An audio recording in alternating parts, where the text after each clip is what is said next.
ભગવાન મહાવીરના નિર્માણના 2550 વર્ષના ઉપલક્ષમાં દિલ્હી ખાતે રાષ્ટ્રીય સર્વધર્મ કોન્ફરન્સ યોજાઈ હતી।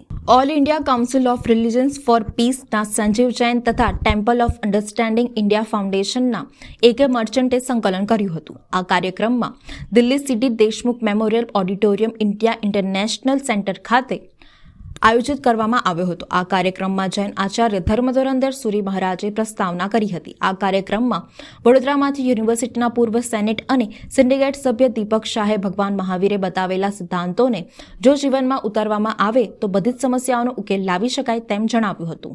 આ ધર્મસભામાં બીપસ ફાધર અનિલ જોસેફ થોમસે કપાળ પર તિલક લગાવી આ દેશની પરંપરા છે તેમ જણાવ્યું હતું। દરમિયાન VPC અને વાજપેયી સરકારના પૂર્વ કેન્દ્રીય કૃષિ મંત્રી સોમપાલ શાસ્ત્રી આશ્રય સમાજ તરફથી વિચારો રજૂ કર્યા હતા। શાહી ઇમામ ડોક્ટર મુફ્તી મકરમ અહેમદ મુસ્લિમ સમુદાયના નાતંદુરસ્તી તબિયતના કારણે આવી શક્યા ન હતા, તેમજ પારસી ડોક્ટર કામાનો સંદેશો પ્રોજેક્ટર સ્ક્રીન પર બતાવવામાં આવ્યો હતો। સ્વામી સર્વલોકાનંદજી રામકૃષ્ણ મિશનમાંથી પધારી મહાવીરના સિદ્ધાંતોની હાલમાં પણ એટલી જ જરૂરિયાત છે તેમ જણાવ્યું હતું। ઇઝરાયેલના રૂબરી ઇજેકલીએ યહૂદી ધર્મ પણ મહાવીરના વિચારોથી ખૂબ પ્રભાવિત છે તેમ જણાવ્યું હતું તથા ઉર્મિલ દીદી બ્રહ્મકુમારીમાંથી પધારી મહાવીરની મેડિટેશનની પદ્ધતિથી કેવા લાભ થાય છે તેનું પ્રેક્ટિકલ કરી બતાવ્યું હતું તથા APJ અબ્દુલ કલામ એવોર્ડથી વિજેતા સુફીરાજ જૈન જગતમાંથી ક્લાઇમેટ ચેન્જથી ખરાબ અસરો દૂર કરવા મહાવીરના સિદ્ધાંતો કેવી રીતે કામ કરે છે તે જણાવ્યું હતું। દરમિયાન વડોદરા MS યુનિવર્સિટીના પૂર્વ વાઇસ ચાન્સેલર તથા અત્યારે દિલ્હી ફાર્માસ્યુટિકલ યુનિવર્સિટીના vice chancellor doctor Ramesh Goyal સાહેબ જણાવ્યું કે ભગવાન મહાવીરના સિદ્ધાંતો પર સંશોધન કરીને નોબેલ પ્રાઇઝ આપવામાં આવ્યું છે। ડોક્ટર ધરમચંદ જૈન તીર્થકર મહાવીર યુનિવર્સિટીમાંથી પધારી વર્તમાન સમયમાં ભગવાન મહાવીરના ઉદ્દેશોની सी उपयोगिता છે તે વિષય પર વક્તવ્ય આપ્યું હતું। हमारे साथ आज राष्ट्रीय सर्वधर्म परिषद में इजराइल के यहूदी धर्म से आइजैक मालेकर जी है। आइजैक मालेकर जी ने भगवान महावीर के उपदेशों पर उसकी उपयोगिता क्या है उसके बारे में आप क्या कहेंगे? भगवान महावीर का जो संदेश है अहिंसा सत्य अपरिग्रह, तो ये सारी जो बातें हैं जो सिद्धांत है उनकी आपका आचरण कैसा शुद्ध होना चाहिए, तो इसके बारे में मैंने कहा कि मैंने कहा कि हमारे यहूदी धर्म भी जो हमारी 10 आज्ञाएं हैं उसमें जो कहा गया है कि किसी की हत्या नहीं करना, चोरी नहीं करना,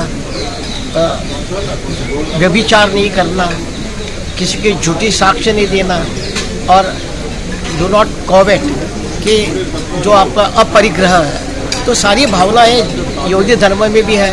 जैसे आपका क्षमा पर्व होता है, यहूदियों का योम किप्पुर है, उस दिन हम उपवास करते हैं।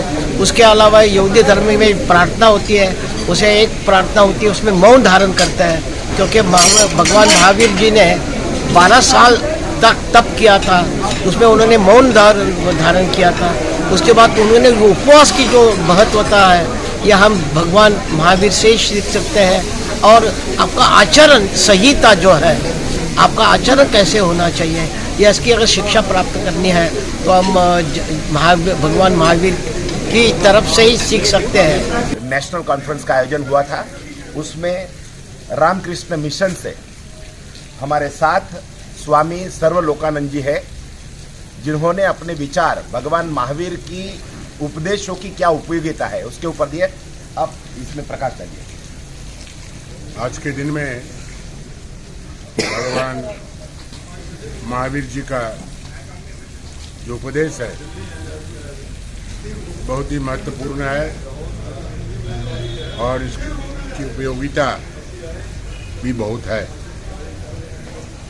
आज का जो माहौल है, जो माहौल से हम भयभीत हैं,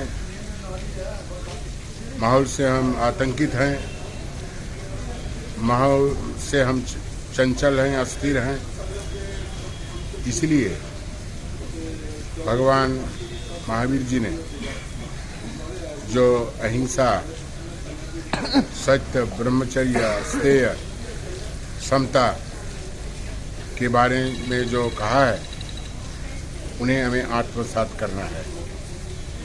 चर्चा तो हम करते हैं बहुत सारे इंटरफेथ, पार्लियामेंट ऑफ रिलीजन्स, ये सब बहुत सारी चीज़ें हम चर्चा करते हैं, लेकिन चर्चा करने से काम नहीं होगा। उनकी जो वाणी है, महापुरुषों की जो वाणी है, खास करके आज के दिन महावीर भगवान का जो वाणी है, शिक्षा है, उसको हमें आत्मसात करना है, तभी हम सब समस्या का समाधान कर सकते हैं। नहीं तो केवल कागज में ही रह जाएगा और काम का काम कुछ नहीं होगा। तो आइए हम सब उनकी वाणी को जीवन में उतारें, आत्मसात करें। आज हमारे साथ गेसे दोरजी है जो बौद्ध धर्म से है। उन्होंने आज सर्वधर्म कॉन्फ्रेंस था, उसमें भगवान महावीर के उपदेशों की क्या उपयोगिता है उसके बारे में जो बताया, आप जरा बताइए। So basically, today is the commemoration of the Lord Mahavir's the deeds for the world, and the teaching on ahimsa, which is extremely relevant today, because we see that so much of world wars happening everywhere in the world, and also so much of tensions, border tensions, domestic violence, all this has happened. From this we can see that the Lord Mahavir's teaching, which is extremely relevant and today, and it must spread. So in fact the Lord Mahavir and Buddha Shakyamuni, two of them were like contemporaries, and it's so important that the messages must go to the world through the understanding of interdependency of oneself and others. हमारे साथ father Anil कुजो है जो ईसाई धर्म से है। आज सर्वधर्म परिषद में यहाँ पे सिटी मेमोरियल IIC में जो आयोजित हुआ, उसमें उन्होंने अपने भगवान महावीर की जीवन के उपदेशों की उपयोगिता क्या है, आप क्या कहना चाहोगे सर? मैं यही कहना चाहूँगा कि जो भगवान महावीर जी का जो संदेश है, जो उनके उपदेश हैं, वो बहुत ही उपयोगी हैं। आज के जो संदर्भ जो हमारा है, हमेशा उपयोगी रहे, और विशेषकर आज, क्योंकि हमारे समाज में हम जानते हैं कितनी बुराइयां हैं, कितनी नफरत है, और हिंसक घटनाएं होती रहती हैं, और मुल्कों में भी और मुल्कों के बीच। तो इसलिए जो संदेश उन्होंने दिया, त्याग का संदेश, वो नियंत्रण का संदेश, संयम का संदेश, और तपस्या का संदेश, और जो आज़ादी जो हमको चाहिए अंदर, और अपने आप को, अपनी जो इंद्रियां हैं, अपनी जो प्रवृत्तियां हैं, इस पर दमन करना, और एक नया जीवन, स्वर्गीय जीवन, दिव्य जीवन जीना। तो ये जो है, जो हमको हमेशा बुलाता है कि हम नए व्यक्ति बन जाएं, वो बहुत ही उपयोगी है उनका संदेश। तो मैं कहता हूँ कि हमको इसके ऊपर और भी ध्यान करना चाहिए, और हमेशा इस तरह जो संगोष्ठी है, सर्वधर्म संगोष्ठी है, वो करनी चाहिए। हमने एक दूसरे से हमने सीखना है, एक दूसरे की जो आध्यात्मिक धन दौलत है, इससे हमें बहुत ही फ़ायदा लेना है।